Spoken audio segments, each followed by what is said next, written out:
नमस्कार साथियों। साथियों, एक बड़ा गहन मुद्दा चल रहा है अपने देश के अंदर। उस पर एक छोटी सी कहानी सुनाना चाहता हूँ कि 1947 में देश आज़ाद हुआ, हिंदुस्तान और पाकिस्तान।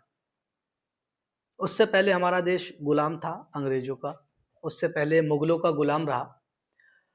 साथियों, आज हिंदुस्तान ने बहुत तरक्की करी, बहुत आगे है, और वहीं दूसरा देश जो साथ में ही आज़ाद हुआ था वो पाकिस्तान, वो तरक्की नहीं कर पाया। वहां भुखमरी है, दरिद्रता है। साथियों, इस दरिद्रता को देखते हुए क्या आपको क्या लगता है कि ये दुनिया के जितने भी देश हैं उन सबको मिलके भारत के ऊपर कोई एक्शन लेना चाहिए?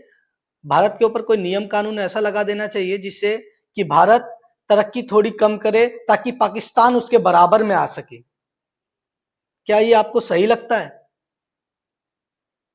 ऐसा ही एक मुद्दा हमारे देश में चल रहा है यूजीसी के माध्यम से,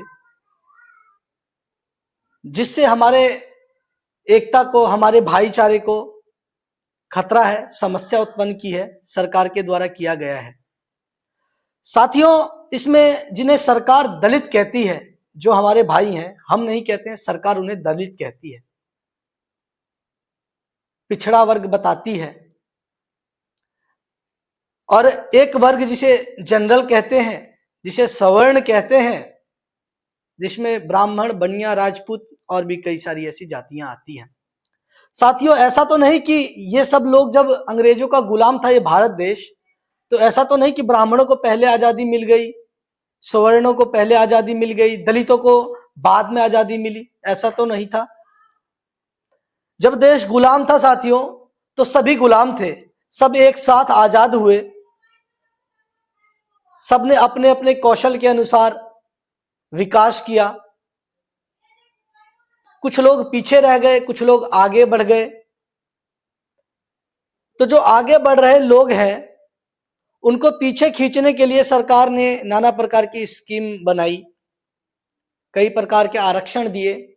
उससे कोई आपत्ति नहीं, कोई बात नहीं, हमारे भाई हैं वो। अगर किसी कारणवश पीछे रह गए तो बराबर में आए, हम पूरा सम्मान करते हैं, भाईचारा है हमारा। परंतु इस सरकार ने इतना गलत कदम उठाया है ये यूजीसी के माध्यम से, जिसके कारण से हमारे देश का भाईचारा एकदम खराब हो रहा है। बच्चे बच्चे के अंदर द्वेष भावना उत्पन्न हो जाएगी, और अभी तो सही से चला भी नहीं है और उत्पन्न द्वेष भावनाएं शुरू हो गई, आपसी विवाद बढ़ने लगे।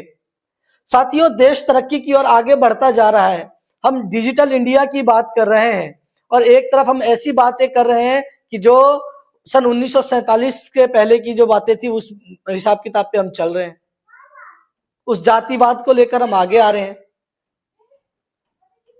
जातिवाद का तो कोई मुद्दा ही नहीं है, ये तो सिर्फ और सिर्फ सनातनियों को लड़ाने का मुद्दा है, भाईचारे को खराब करने का मुद्दा है।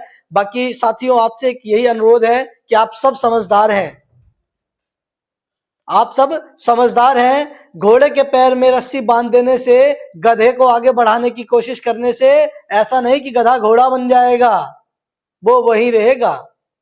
इसलिए अपनी बुद्धि का विकास करें, और ऐसा नहीं कि सवर्ण का विरोध करने से आप आगे बढ़ जाएंगे। सवर्ण अगर बुद्धिमान है आपके बीच में तो आप उसके साथी बनिए, आप उसके साथी बनिए, क्योंकि जैसी आपकी संगत होगी वैसे ही आप विकास करेंगे। आज आपको लग सकता है कि मैं सवर्णों के सपोर्ट में बोल रहा हूं, ऐसा नहीं है। ये मैं सिद्ध कर सकता हूं कि अगर आप सवर्ण के साथी बनते हैं तो आप देश के बड़े आदमी बन जाएंगे। अगर आपको मेरी बात गलत लगती है तो मैं बाबा साहब भीमराव अंबेडकर जी की बात करता हूं, सवर्ण के साथी बने, देश में बड़ा नाम हुआ। आज आप उनके नाम से ही नारे लगाते हैं। सवर्ण की संगत करने के कारण देश में इतना नाम है, तो आप सवर्ण का विरोध क्यों कर रहे हैं? आप भी सवर्ण का सपोर्ट करिए, सवर्णों के साथ रहिए, उनसे मित्रता बनाइए, उनका सहयोग पाकर आप भी आगे बढ़िए। जब उस समय में बाबा साहब ने सवर्णों का साथ लिया तो आगे बढ़ गए, तो आज तो बहुत आगे बढ़ चुका है भारत। तो आप सबसे अनुरोध है कि राजनीतिक दलों के बीच में भाईचारे को खराब ना करें और समझदारी से काम ले। जय हिंद, जय भारत, नमस्कार।